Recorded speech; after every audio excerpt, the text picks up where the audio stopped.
बिस्मिल्लाहिर्रहमानिर्रहीम। आज हम थ्योरम 11.2 स्टार्ट करते हैं। पहले हम इसकी स्टेटमेंट देखते हैं। स्टेटमेंट से आप दो बातें निकाल सकते हैं कि आपको क्या दिया गया है और आपने क्या फाइंड करना है, यानी गिवन एंड टू प्रूफ। अब हम स्टेटमेंट पढ़ते हैं। देखें, if two opposite sides of a quadrilateral are congruent and parallel. आपकी बुक वालों से ये पैरेलल वर्ड जो है ये मिस हुआ है, इसके साथ पैरेलल भी आएगा।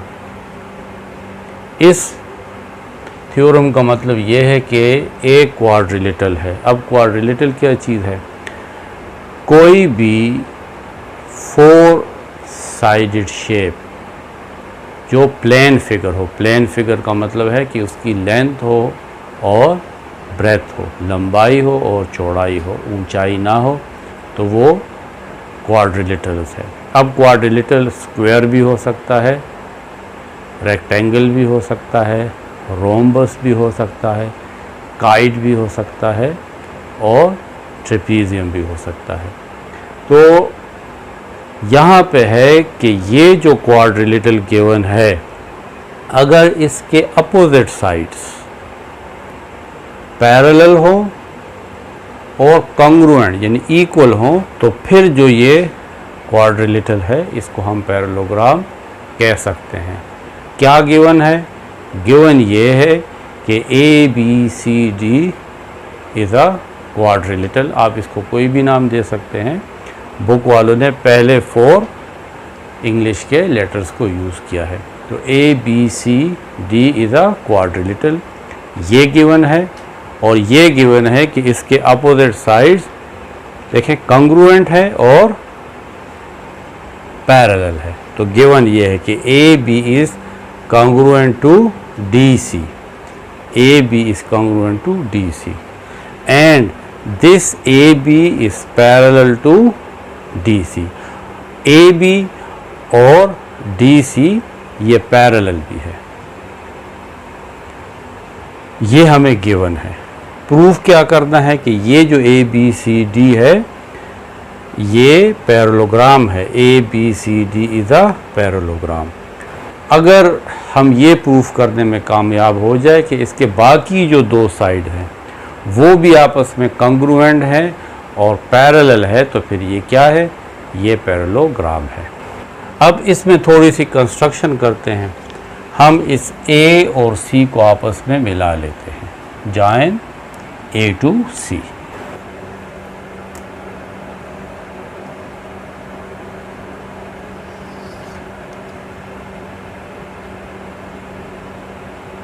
अब यहाँ पे जब हमने इसको मिलाया तो यहाँ पे कुछ एंगल बन गए। इस एंगल को हम नाम दे देते हैं, ये 1 2 3 एंड 4।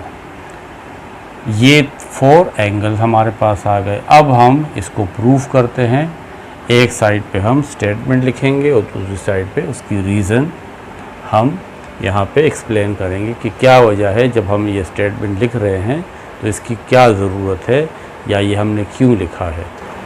अब हम स्टेटमेंट और रीज़न, यहाँ पे जो कुछ हम स्टेटमेंट देंगे यहाँ पे उसकी वजह लिखेंगे। तो हम इन 2 ट्रायंगल्स में करस्पॉन्डेंस देखते हैं। जब हमने A को C के साथ ज्वाइन किया तो हमारे पास 2 ट्रायंगल बन गए।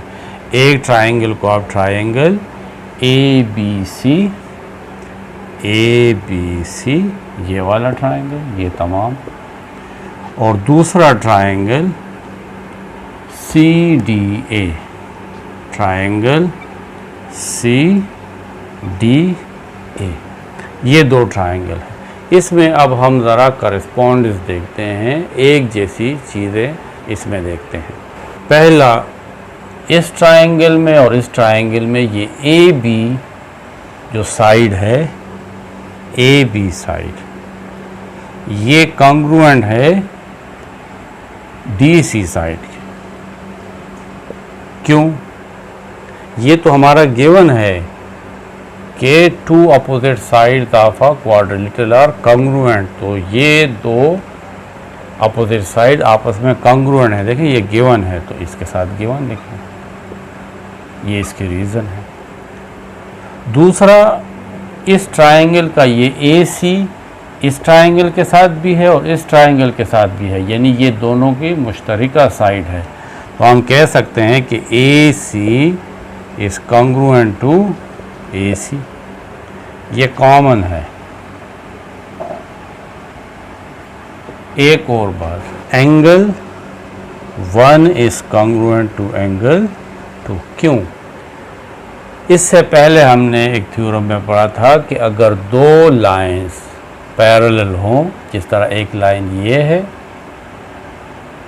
और एक लाइन ये है, या लाइन सेगमेंट, लाइन का टुकड़ा ये पैरेलल हो और तीसरी लाइन इन दो लाइंस को इंटरसेक्ट कर रही है, देखें यहाँ से भी काटती है और यहाँ से भी, तो जो अल्टरनेट एंगल बनेंगे वो कॉन्ग्रुएंट होंगे, इक्वल होंगे।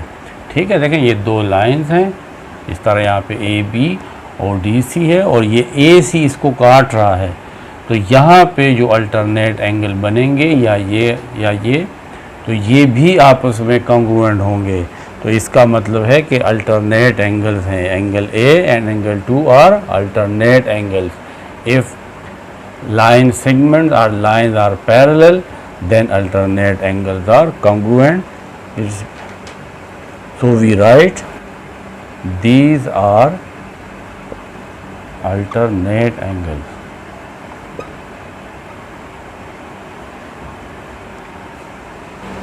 अब एक ट्रायंगल के दो साइड, यानी ये साइड और ये साइड और ये एंगल, और इस दूसरे ट्रायंगल का ये साइड, ये और ये एंगल आपस में कॉन्ग्रुएंट है। दो साइड एक एंगल और दो साइड और एक एंगल के, इसका मतलब है कि ये दोनों ट्रायंगल ABC और ट्रायंगल CDA कॉन्ग्रुएंट है। और इसके लिए पास्टुलेट है side angle side is congruent to side angle side. यानी अगर एक ट्रायंगल के दो साइड्स और एक एंगल दूसरे ट्रायंगल के दो साइड्स और एक एंगल के कॉन्ग्रुएंट है, तो इसका मतलब है कि ये दोनों ट्रायंगल कॉन्ग्रुएंट है। अब यानी इस दोनों ट्रायंगल के हर एक करस्पॉन्डिंग साइड और हर एक करस्पॉन्डिंग एंगल आपस में कॉन्ग्रुएंट है। अगर हम इसको इस तरह काट लें एक ट्रायंगल को और इसको हटा के इसके ऊपर रख दें तो ये एक दूसरे के ऊपर फिट आ जाएंगे। अब जब हमने ये फाइंड कर लिया है कि दोनों जो ट्रायंगल हैं वो आपस में कॉन्ग्रुएंट है, तो इसके बाकी साइड्स और बाकी एंगल्स भी कॉन्ग्रुएंट होंगे। तो इस ट्रायंगल का BC साइड और इस ट्रायंगल का AD साइड भी आपस में कॉन्ग्रुएंट होगा, और इस ट्रायंगल का एंगल 4 इस दूसरे ट्रायंगल के एंगल 3 के कॉन्ग्रुएंट होगा। तो अब हम ये लिखेंगे, यानी BC side is congruent to AD side और angle 3 is congruent to angle 4। इसके साथ आप लिख सकते हैं corresponding